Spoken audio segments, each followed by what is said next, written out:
How you guys doing, everybody? So, in light of the recent stuff with all the fighters wanting to move up the weight classes and fight the person above them, I thought it'd be a fun thing to go look at every single fighter in the UFC and see what would happen, what potentially could happen if they go and fight up above that weight class. And I'll give you my thoughts and opinions. You guys can give your opinions on the bottom in the comment sections. But hey, let's start. So obviously we have the 125-pound champion, the flyweight champion, Alexandre Pantoja versus Sean O'Malley, the 135-pound champion. Um, yeah, I feel like it's pretty simple. Sean O'Malley gets the easy, I think, KO in the second or third round. Pantoja's chin would probably be better in the 135-pound division, but it's probably not going to be that much better. He's going to be fighting people that are 155 pounds, 165. I know Sean O'Malley is in the 155-pound range when he first starts his weight cut. So yeah, he's going to be packing the way heavier punches than the 125ers that he's fighting. Sean O'Malley is just longer. His arms are longer. The punches are going to be flowing better. He's a better striker. He probably has a great enough takedown defense for a guy like Pantoja. Like Pantoja has great takedowns, good scrambles, amazing BJJ, but it's just not on the same level as Sean O'Malley. If we talk about maybe another contender like Chito Vera, he might have a better chance against Chito Vera. But I feel like Chito Vera hits harder. He can hit like, harder kicks and stuff, and I just don't think it goes well for him. He has great knees. If you got Corey Sandhagen, even worse.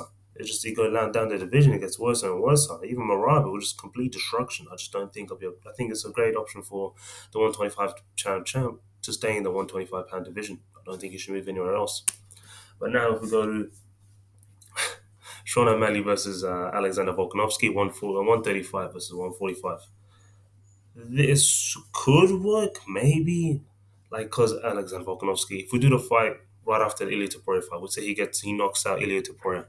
We're going to move on. He's been knocked out, but he's obviously had his time off. He's healed.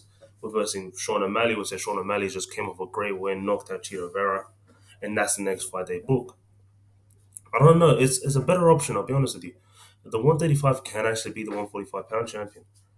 Just because Volk is there, but the thing is, Volk is still an animal. He has amazing ground. The thing is, he'll probably just piece him up and do him worse than Yair Rodriguez. The thing is, it'll be an interesting fight between him versus Yair. I'll be honest with you. I think it'll be a pretty interesting fight. I think Sean O'Malley probably wins. I think he probably wins. Sean O'Malley does sometimes get hit, but the both of them get hit. He does have that. Volkanovski does have that head kick vulnerability, which he can get lightened up by those shots. I think it's a better option to go with a more better grappler, control the game. I think it'll be around a decision, unanimous decision, 50-45s, around something like that, 49-46s across the board. Fortunately, we've actually seen this fight happen twice. So I think you put your money down on the 155-pound champion, Mr. Makhachev. I don't think you have to talk too much about this one. I guess if you do, the thing is, the first fight was all in kind of like Volkanovski's favor, Australia, the low weight card, no IVs. And the second fight was obviously in Islam's area, long away, short notice. You get what I mean? But I feel like the fight, if we do the fight back in Australia, we do it with no IV drops, so less weight recovery. Volkanovski might still have a chance. So we say he does this after the Ilya Topuria fight, where he gets some chance to heal. The thing is, I don't know what he's going to do about that head kick now. Islam Makhachev knows about the head kick. He can't catch the head kick like he did with Yair Rodriguez. When Yair do the body kick or the head kick, he'll catch it and take him down. You can't really do the same with Islam Makhachev because his grappling is more superior than yours.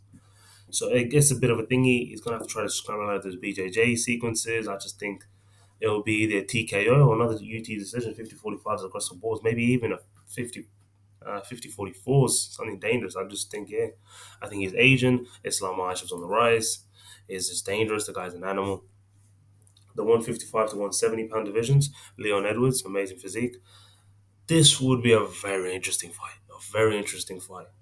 I'm pretty sure they're around the same. They'll be around the same weight in the octagon. Just shows you how much of a weight, like how big Islam Makhachev is.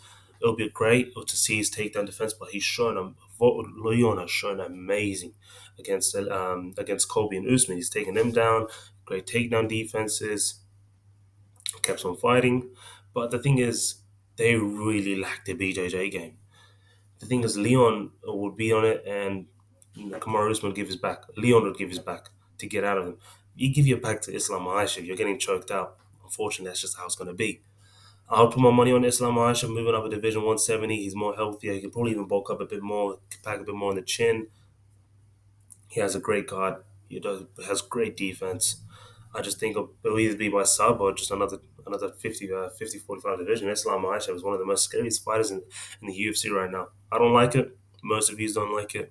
But hey, that's just how it is. It's really unfortunate. Um, the 170. Oh, and also this fight's also happened before when they decided their career. They did a sparring session the day, and apparently Islam just had a day with him. And obviously back in the day, Leon wasn't all that wrestling stuff, but it still kind of plays up a bit with the mind games and stuff. So yeah, Islam easy win. Not easy, but yeah. And then we got Leon versus Sean Strickland. Sean Strickland, 170, 185. But this would be a great fight to watch.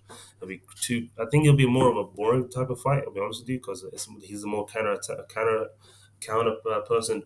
Sean Strickland does amazing against counters. He's shown that before. He does, especially with that thingy performance. I don't know. I'll be honest. I think it'll just be another time. If he has the same performance that he has as Israel Adesanya, he comes out bigger. He doesn't have the weight game, the weight cut. Remember, he was looking awful, Sean Strickland. I think it'd be great for him. Obviously, he would be bigger. Leon would be way bigger, but I think he's also falling in the light heavyweight division. I think it's just big. It's just massive. Yeah, I'm gonna have to go. I think this is a very simple one, but not a very simple one. It could go either way. It's gonna be a decision anyways. Like, you bet your money it's gonna be a decision. This fight ain't going on a submission. None of that. I would go for Sean Strickland here just because he is a bigger guy. He is better. He's for a person like him. Him and Israel kind of have the same style. I'll be honest with you, kind of. He would probably actually go for more takedowns. Leon would definitely go for more takedowns, and then I guess the Dricus Duplessis fight will show us a lot about Sean Strickland. If Sean Strickland starts defending those takedowns, we'll be honest, it will not be a great chance for Leon Edwards to move up and take that division. I think he should stay in there. So, unfortunately, right now, not a lot of them. Sean Strickland versus Alex Pereira, Stone Hands, Sharma. I think just Alex Pereira easy knockout. No, maybe knockout. I think it will go to a decision. No, it would have to be a knockout. Yeah, Sean Strickland does have a chance. He could pull it off if maybe he gets on the front foot. He starts pushing him against the cage. Starts doing something, tries to make him more into a counter attacker instead of the forward pressure style that Strickland isn't too great at compared to the other ones. But yeah, man, that belt looks fake on him. Cause god damn, that belt does not look real. But yeah, nah, I think Sean Strickland definitely don't think this fight goes well from there. Fought before, but obviously he's going to be way bigger. He's even bigger now. Yeah, nah, this fight doesn't go too well for them. I think I've got Alex Pereira. Alex Pereira's going to his prime. Alex Pereira easy wins. I don't think it'll be an easy. I think it'll be a knockout, third round, second round. This will be a pretty interesting one, but also John Jones. I think he's just too big for him. The grappling is going to be a big one. Look, Stonehands could definitely get inside the clinch, throw sums, could definitely piece him up. But the thing is, you're talking about inside the clinch. If he gets inside the clinch, you're getting elbows, you're getting the knees from John Jones. It's not on the same level, but definitely you're going to see a big striking difference. It ain't going to be the same with Cyril Gahn. It's going to be even worse. You got a fucking dangerous kickboxer, better than everyone there. Maybe not everyone, but like he's got dangerous leg kicks. He's finding that wrong type of person, Reyes. So Stonehands definitely has a great chance here, but now you're talking about heavyweight division. He's walking around 265. I think he has to cut down to two. No, he weighed in around 230, 240. He probably walks around 220. He'll probably bump up to 230 maybe. He'll be a bit slower. I don't know. This fight will be really interesting. I would love this fight.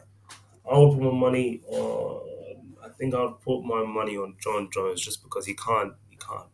Like, unfortunately, he is the goat. Yeah, he's on the steroids and stuff, but the guy is amazing. He does have the BJJ game. He does have the wrestling game to back it up. But it'll be such a good fight. And obviously, we'll go down to the next division. We have John Jones, the heavyweight champion, versus Alexander Pantoja versus the featherweight champion. If somehow John Jones can make that position, we do some scientific experimentation. John Jones would mop the floor with Alexander Pantoja. Yeah, he definitely would. Yeah, nah, that's not what I'm talking about. However, if we do the same with prime John Jones, John Bones Jones, I guarantee the most dangerous man alive, versus prime Demetrius Johnson, the time when everyone hated him. I'll be honest, if we can scientifically do that 125, I think Demetrius Johnson mops the not maybe mops the floor with him, but he just I think he takes him out, TKOs, and I think Demetrius Johnson does beat him. Even though John Jones is the goat, he is my favorite and one of my favorite fighters. I just think Demetrius Johnson's be way better. He'd be way more technical. Just getting into it. He's a smaller fighter. Smaller fighters are way more technical than the larger fighters. Everyone knows it's a simple, basic mathematician. It's very simple. There's a difference in the skill gap between 170 to 185. But yeah, nah, I think I would go for Demetrius Johnson here. But hey, that's the end of the video. You guys can give me your opinions. Tell me if I had some bad takes. Probably, I'll say I had some pretty good takes, and we're going through all of them again. Yeah, I said he should stay in. Sean O'Malley. This one was a pretty good chance. So Sean O'Malley could potentially have the double champ status. This one we said it was not going to happen. It's already been happened twice. Islam will probably beat him again. This one we did say Islam if he wants to, he can get. He can probably. He would probably. I would put my money on him to win if I could bet. This one would be a very interesting one. I would take. If I was Leon, I would take his chances. And if he could get this fight, I would take it. But this is stupid. Double champs. You have to have you have to nearly wipe out your whole division, wrap them like you have to basically either Adesanya or Alexander Volkanovski to actually borrow the title shot. That's a whole other video by itself, but just a quick one I have to throw in there. Fucking stupid, man. Stupid. Unless if you're Conor McGregor, you can get a title shot off of no defenses. Sorry, man. That's just how it works. He says, Charma, this probably wouldn't work out, but it'll be a nice fight. It'll be a fun fight. It'll be a nice rematch. This one we said it'll be a great fight. He might, this Steinhand might, he might have John Jones up. But I'll go for John Jones for a decision or a submission. This one was just a fantasy fight. But hey, I'll see you guys later.